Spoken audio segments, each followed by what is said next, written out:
ओम शांति। बाबा good morning. आज बाबा के 5 जुलाई 2024 के महावाक्य हैं। बाबा ने सार में कहा, मीठे बच्चे, याद से ही बैटरी चार्ज होगी, शक्ति मिलेगी, आत्मा सतो प्रधान बनेगी। इसलिए याद की यात्रा पर विशेष अटेंशन दो। बाबा ने प्रश्न पूछा, जिन बच्चों का प्यार एक बाप से है उनकी निशानी क्या होगी? तो बाबा ने उत्तर में कहा, पहली बात, कुछ बातें बताइए बाबा ने, क्या क्या निशानियाँ होंगी। यदि एक बाप से प्यार है तो बाप की नज़र उन्हें निहाल कर देगी। दूसरी बात, वो पूरा नष्टो मोहा होंगे। तीसरी बात, जिन्हें बेहद के बाप का प्यार पसंद आ गया वो और किसी के प्यार में फंस नहीं सकते हैं। चौथी बात, उनकी बुद्धि झूठ कंड के झूठे मनुष्यों से टूट जाती है। बाबा तुम्हें अभी ऐसा प्यार देते हैं जो अविनाशी बन जाता है। सतयुग में भी तुम आपस में बहुत प्यार से रहते हो। ओम शांति। बेहद के बाप का प्यार अभी एक ही बार तुम बच्चों को मिलता है, जिस प्यार को भक्ति में भी बहुत याद करते हैं। बाबा बस आपका ही प्यार चाहिए। तुम माता पिता, हम बालक तेरे, तुम ही सब कुछ हो। एक से ही आधा कल्प के लिए प्यार मिल जाता है। तुम्हारे इस रूहानी प्यार की महिमा अपरम अपार है। बाप ही तुम बच्चों को शांति धाम का मालिक बनाते हैं। अभी तुम दुख धाम में हो, अशांति और दुख में सब चिल्लाते हैं। धनी ढोनी किसी का नहीं है, इसलिए भक्ति मार्ग में याद करते हैं। परंतु कायदे सिर्फ भक्ति का भी समय होता है आधा कल्प। ये तो बच्चों को समझाया है, ऐसे नहीं कि बाप अंतर्यामी है। बाप को सबके अंदर जानने की दरकार नहीं है। वो तो थॉट रीडर्स होते हैं, वो भी ये विद्या सीखते हैं। यहाँ ये वो बात ही नहीं है। बाप आते हैं, बाप और बच्चे ही ये सारा पार्ट बजाते हैं। बाप जानते हैं सृष्टि का चक्र कैसे फिरता है, उसमें बच्चे कैसे पार्ट बजाते हैं। ऐसे नहीं कि वो हर एक के अंदर को जानते हैं। ये तो रात को भी बाबा ने कहा, ये तो रात को भी समझाया कि हर एक के अंदर तो विकार ही है। बहुत छी मनुष्य हैं। बाप आकर गुलगुल फूल बनाते हैं। ये बाप का प्यार तुम बच्चों को एक ही बार मिलता है, जो फिर अविनाशी हो जाता है। वहाँ तुम एक दो से बहुत प्यार करते हो। अभी तुम मोह जीत बन रहे हो। सतयुगी राज्य को मोह जीत राजा, रानी तथा प्रजा का राज्य कहा जाता है। वहाँ कभी भी कोई रोते नहीं है, दुख का नाम ही नहीं है। तुम बच्चे जानते हो, बरोबर भारत में हेल्थ, वेल्थ और हैप्पीनेस था, अब नहीं है, क्योंकि अभी रावण राज्य है। इसमें सब दुख भोगते हैं। फिर बाप को याद करते हैं कि आकर सुख शांति दो, रहम करो। बेहद का बाप है रहम दिल। रावण है बेरहम करने वाला, दुख का रास्ता बताने वाला, सबको दुखी करने वाला कहें तो भी। सभी मनुष्य दुख के रास्ते पर चलते हैं। सबसे बड़े से बड़ा दुख देने वाला है काम विकार। इसलिए बाबा कहते हैं, मीठे मीठे बच्चे, काम विकार पर जीत पहनो तो जगत जीत बनेंगे। इन लक्ष्मी नारायण को जगत जीत कहेंगे ना। तुम्हारे सामने एम ऑब्जेक्ट खड़ी है। मंदिरों में भले जाते हैं, परंतु उनकी बायोग्राफी कुछ नहीं जानते हैं। जैसे गुरुओं की पूजा होती है, देवियों की पूजा करते हैं, रचकर खूब श्रृंगार करके भोग आदि लगाते हैं, परंतु वो देवियाँ तो कुछ भी खाती नहीं है। खा जाते हैं ब्राह्मण लोग, क्रिएट कर फिर पालना कर फिर विनाश कर देते हैं। इनको कहा जाता है अंधश्रद्धा। सतयुग में ये बातें होती नहीं है, ये सब रस्म रिवाज निकलती है कलयुग में। तुम पहले पहले एक शिव बाबा की पूजा करते हो, जिसको अव्यभिचारी राइटियस पूजा कहा जाता है।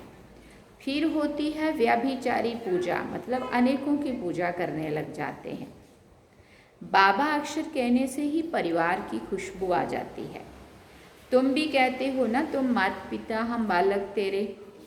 तुम्हारे इस ज्ञान देने की कृपा से हमको सुख गनेरे मिलते हैं। बाबा के द्वारा हमें जो ज्ञान मिलता है, इसके द्वारा हमें सुख गनेरे, मना हम सतयुगी विश्व के मालिक बन जाते हैं, जहाँ पे सुख गनेरे होते हैं। बुद्धि में याद है कि हम पहले पहले मूल वतन में थे, वहाँ से यहाँ आते हैं शरीर लेकर पार्ट बजाने। पहले पहले हम दैवी चोला लेते हैं, अर्थात देवता कहलाते हैं। फिर क्षत्रिय वैश्य शूद्र वर्ण में आते भिन्न भिन्न पार्ट बजाते हैं। ये बातें तुम पहले नहीं जानते थे। अब बाबा ने आकर आदि मध्य अंत का नॉलेज तुम बच्चों को दिया है। अपनी भी नॉलेज दी है कि मैं इस तन में प्रवेश करता हूँ। ये अपने जन्मों को नहीं जानते थे, तुम भी नहीं जानते थे। श्याम सुंदर का राज तो समझाया है। ये श्री कृष्ण है नई दुनिया का पहला प्रिंस और राधे सेकंड नंबर में। थोड़े वर्ष का फर्क पड़ता है। सृष्टि के आदि में इनको पहले नंबर में कहा जाता है, इसलिए ही श्री कृष्ण को सब प्यार करते हैं। इनको ही श्याम और सुंदर कहा जाता है। स्वर्ग में तो सब सुंदर ही थे, अभी वो स्वर्ग है कहाँ? चक्र फिरता रहता है। ऐसे नहीं कि समुद्र के नीचे चले जाते हैं, जैसे कहते हैं ना लंका या द्वारिका नीचे चली गई। नहीं, बाबा कहते ये चक्र फिरता है। इस चक्र को जानने से तुम चक्रवर्ती महाराजा महारानी विश्व के मालिक बनते हो। प्रजा भी तो अपने मालिक को समझती है ना, कहेंगे हमारा राज्य है। भारतवासी कहेंगे हमारा राज्य है। भारत नाम है ना, हिंदुस्तान नाम रॉन्ग है। वास्तव में आदि सनातन देवी देवता धर्म ही है, परंतु धर्म भ्रष्ट कर्म भ्रष्ट होने के कारण अपने को देवता कह नहीं सकते हैं। ये भी ड्रामा में नूंद है। नहीं तो बाप कैसे आकर के फिर से देवी देवता धर्म की स्थापना करे? आगे तुमको भी इन सब बातों का मालूम नहीं था, अब बाबा ने समझाया है। ऐसा मीठा बाबा, उनको फिर तुम भूल जाते हो। सबसे मीठा बाबा है ना जी बाबा। बाकी रावण राज्य में तुमको सब दुख ही देते हैं ना, इसलिए बेहद के बाप को याद करते हैं। उनकी याद से प्रेम में आंसू बहाते हैं। हे साजन, कब आकर सजनियों से मिलेंगे? क्योंकि तुम सब हो भक्तियाँ, आत्माएं। भक्तियों का पति हुआ भगवान। भगवान आकर भक्ति का फल देते हैं, रास्ता बताते हैं और समझाते हैं। क्या समझाते हैं? ये 5000 वर्ष का खेल है। रचयिता और रचना के आदि मध्य अंत को कोई भी मनुष्य नहीं जानते हैं। रूहानी बाप और रूहानी बच्चे ही जानते हैं, कोई मनुष्य नहीं जानते हैं। देवताएं भी नहीं जानते हैं, ये स्पिरिचुअल फादर ही जानते हैं। वो अपने बच्चों को बैठ समझाते हैं, और कोई भी देहधारी के पास ये रचयिता और रचना के आदि मध्यांत की नॉलेज हो ना सके। ये नॉलेज होती ही है रूहानी बाप के पास। उनको ही ज्ञान ज्ञानेश्वर कहा जाता है। ज्ञान ज्ञानेश्वर तुमको ज्ञान देते हैं राज राजेश्वर बनाने के लिए। हाँ, सतयुगी राज राजेश्वर बनाने, इसलिए इसको राजयोग भी कहा जाता है। बाकी वो सभी हैं हठ योग। हठ योगियों के चित्र भी बहुत हैं। सन्यासी जब आते हैं वो आकर बाद में हठ योग सिखाते हैं। जब बहुत वृद्धि हो जाती है तब हठ योग आदि सिखाते हैं। बाप ने समझाया है, मैं आता ही हूँ संगम पर, आकर राजधानी स्थापन करता हूँ। स्थापना यहाँ करते हैं, ना कि सतयुग में। सतयुग आदि में तो राजा ही है, तो ज़रूर संगम पर स्थापना होती है। यहाँ कलयुग में है सब पुजारी, सतयुग में है सब पूज्य। तो बाप पूज्य बनाने के लिए आते हैं। पुजारी बनाने वाला है रावण। ये सब जानना चाहिए ना, जानना चाहिए ना। बाबा कहते ये है ऊंच से ऊंच पढ़ाई। इस टीचर को कोई नहीं जानते। वो सुप्रीम बाप भी है, वो सुप्रीम बाप भी है, टीचर भी है, सतगुरु भी है। फिर बाबा ने कहा ये कोई नहीं जानते हैं। बाप ही आकर अपना पूरा परिचय देते हैं, बच्चों को खुद पढ़ाकर फिर साथ में ले जाते हैं। बेहद के बाप का लव मिलता है तो फिर और कोई लव पसंद नहीं आता है। इस समय है ही झूठ खंड, झूठी माया, झूठी काया, डैश डैश करके बाबा ने छोड़ दिया झूठा सब संसार। भारत अब झूठ खंड है, फिर सतयुग में होगा सचखंड। भारत कभी विनाश को नहीं पाता है। यह है सबसे बड़े ते बड़ा तीर्थ, जहाँ बेहद का बाप बच्चों को बैठ सृष्टि के आदि मध्य अंत का राज समझाते हैं और सरग की सदगति करते हैं। यह बहुत बड़ा तीर्थ है।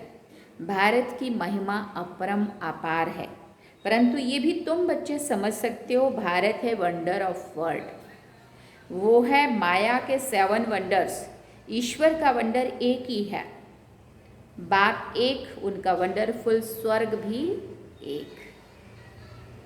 उनको ही हेवन पैराडाइज भी कहते हैं। सच्चा सच्चा नाम एक ही है स्वर्ग, और ये है ये कलयुगी दुनिया को कहा बाबा ने, यह है नर्क। ऑल राउंड चक्कर तुम ब्राह्मण ही लगाते हो। हम सो ब्राह्मण, सो देवता, सो क्षत्रिय, वैश्य, शूद्र, सो ब्राह्मण, चक्कर लगाते। चढ़ती कला उतरती कला, चढ़ती कला तेरे भाने सर्व का भला। भारतवासी चाहते हैं कि विश्व में शांति भी हो, सुख भी हो। स्वर्ग में तो है ही सुख, दुख का नाम ही नहीं है। उनको कहा जाता है ईश्वरीय राज्य। सतयुग में सूर्यवंशी, फिर 2nd ग्रेड में है चंद्रवंशी। तुम हो आस्तिक और वो है नास्तिक। तुम धनी के बाप से वर्षा लेने का पुरुषार्थ करते हो। तुम्हारी माया के साथ गुप्त लड़ाई चलती है। बाप आते हैं रात्रि को, शिवरात्रि है ना, तो परंतु शिव की रात्रि का भी अर्थ नहीं समझते हैं। ब्रह्मा की रात पूरी होती है, दिन शुरू होता है। वो कहते हैं श्री कृष्ण भगवान उवाच, ये तो है शिव भगवान उवाच। अब राइट कौन? श्री कृष्ण तो पूरे 84 जन्म लेते हैं। बाबा कहते मैं आता हूँ साधारण बूढ़े तन में। ये भी अपने जन्मों को नहीं जानते हैं। बहुत जन्म के अंत में जब पतित बन जाते हैं तो पतित सृष्टि, पतित राज्य में आता हूँ। पतित दुनिया में अनेक राज्य, पावन दुनिया में होता है एक राज्य। ये सब है ना। भक्ति मार्ग में जब बहुत नौधा भक्ति करते हैं, सिर काटने पर आ जाते हैं, तब उनकी मनोकामना पूरी होती है। बाकी उसमें रखा कुछ भी नहीं है, उसको कहा जाता है नौधा भक्ति। जब से रावण राज्य शुरू होते तब से भक्ति के कर्मकांड की बातें मनुष्य पढ़ते पढ़ते नीचे आ जाते हैं। कहते हैं व्यास भगवान ने शास्त्र बनाए, क्या क्या बैठ लिखा है। भक्ति और ज्ञान का राज भी अभी तुम बच्चों ने समझा है। सीढ़ी और झाड़ भी ये सब समझानी है। उसमें 84 जन्म भी दिखाए हैं। सभी तो 84 जन्म नहीं लेते हैं ना। जो शुरू में आए होंगे वही पूरे 84 जन्म लेंगे। ये नॉलेज तुमको अभी ही मिलती है, फिर सोर्स ऑफ इनकम हो जाती है। 21 जन्म कोई अप्राप्त वस्तु नहीं होती है, जिसकी प्राप्ति के लिए पुरुषार्थ करना पड़े। उसको कहा जाता है बाप का एक ही स्वर्ग है, वंडर ऑफ द वर्ल्ड। नाम ही है पैराडाइज। उनका बाप मालिक बनाते हैं। वो तो सिर्फ वंडर्स दिखाते हैं, परंतु तुमको तो बाप उसका मालिक बनाते हैं। इसलिए अब बाप कहते हैं निरंतर मुझे याद करो, सिमर सिमर सुख पाओ, कला कलेश मिटे सब तन के, जीवन मुक्ति पद पाओ। पवित्र बनने के लिए याद की यात्रा भी बहुत ज़रूरी है। मन मना भव, तो फिर अंतमति सो गति हो जाएगी। गति कहा जाता है शांति धाम को। सदगति होती है यहाँ। सदगति के अगेंस्ट है दुर्गति। सदगति माना अच्छी गति और दुर्गति माना बुरी गति। अभी तुम बाप को और रचना के आदि मध्य अंत को जान गए हो। तुमको बाप का लव मिलता है, बाप नज़र से निहाल कर देते हैं, सन्मुख आकर ही नॉलेज सुनाएंगे ना। इसमें बाबा ने कहा प्रेरणा की तो कोई बात ही नहीं है। बाप डायरेक्शन देते हैं, ऐसे याद करने से शक्ति मिलेगी। जैसे बैटरी चार्ज होती है ना, ये मोटर है, इसकी बैटरी डल हो गई है। अब सर्वशक्तिवान बाप के साथ बुद्धि योग लगाने से फिर तुम तमो प्रधान से क्या बनेंगे, सतो प्रधान बन जाएंगे।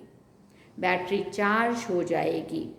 बाप ही आकर सबकी बैटरी चार्ज करते हैं। सर्वशक्तिवान बाप ही है। ये मीठी मीठी बातें बाप ही बैठ समझाते हैं। वो भक्ति के शास्त्र तो जन्म जन्मांतर पढ़ते आए हैं। अब बाप सब धर्म वालों के लिए एक ही बात सुनाते हैं। कहते हैं अपने को आत्मा समझ, बाप को याद करो तो तुम्हारे पाप कट जाएंगे। अब याद करना तुम बच्चों का काम है, इसमें मूंझने की तो बात ही नहीं है। इसमें मूंझने की तो कोई बात ही नहीं है ना। इसलिए बाबा कहते पतित पावन एक ही बात, एक ही बाप है, फिर पावन बनकर सब घर चले जाएंगे। सबके लिए ये नॉलेज है, ये है सहज राजयोग और सहज ज्ञान।